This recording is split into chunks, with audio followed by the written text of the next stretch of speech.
सुल्तानपुर और अमेठी की सबसे पहले और सबसे तेज खबर।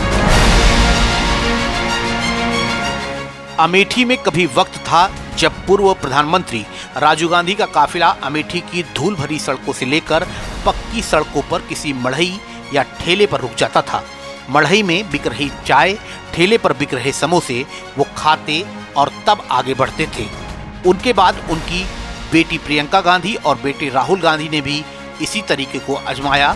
ये वो तरीका था जिससे वो अमेठी में आम जनता के बेहद करीब रहे। लेकिन कहते हैं वक्त बदला और अमेठी की सियासत बदली और भाजपा के हाथों में ये कमान चली गई। लेकिन जनता तो यही है, लिहाजा यहाँ की सांसद स्मृति ईरानी भी जनता को करीब से जानने के लिए इसी फंडे को आजमा रही हैं। स्मृति ईरानी ने एक दिन उसी दुकान पर बैठकर लस्सी पी जिस पर कभी राहुल गांधी और प्रियंका गांधी ने लस्सी का स्वाद चखा था। फिर वो कल सुबह फुर्सतगंज से एक छोटी सी दुकान पर बैठकर चाय और पकौड़ी खाती हुई नजर आई।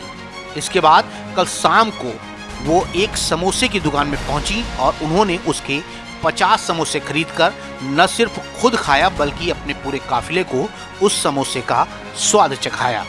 शुक्रवार को राष्ट्रीय कुश्ती प्रतियोगिता के शुभारंभ कार्यक्रम से फुर्सत पाकर स्मृति ईरानी का काफिला गौरीगंज के कौहार स्थित सैनिक मैदान से चला। 5 किलोमीटर का सफर तय करके जब स्मृति का काफिला गौरीगंज मुख्यालय पर पहुंचा, एकाएक उनकी लग्जरी कार जायसवाल रेस्टोरेंट पर रुक गई। उनकी गाड़ी का रुकना था कि एक एक करके काफिले में मौजूद सभी गाड़ियों में ब्रेक लग गए। वो सीधे जायसवाल स्वीट्स पर गई और वहां कढ़ाई में समोसे छान रहे कारीगर से उन्होंने पूछा कि भैया ये कितने समोसे हैं। उसने बताया कि 50। स्मृति ईरानी ने कहा कि ये इधर दे दो। तब तक तपाक से खाकी वर्दी पहने होमगार्ड ने कहा कि दीदी समोसा हम भी खाएंगे, 1 महीने आपका ऑफिस रखाया है।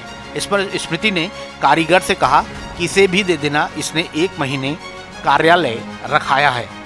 आपका रखाए रहे 1 महीना आपके कार्यालय रखाए रहे हम।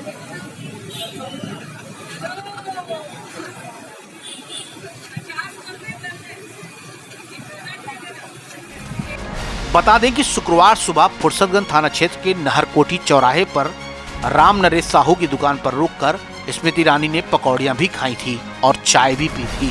राम नरेश साहू से मुलाकात की थी और उनकी समस्याएं भी सुनी थी।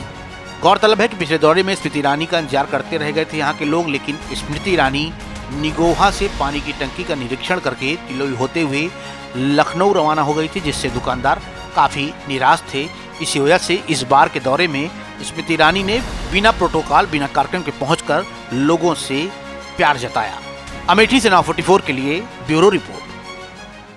सुल्तानपुर और अमेठी की सबसे पहले और सबसे तेज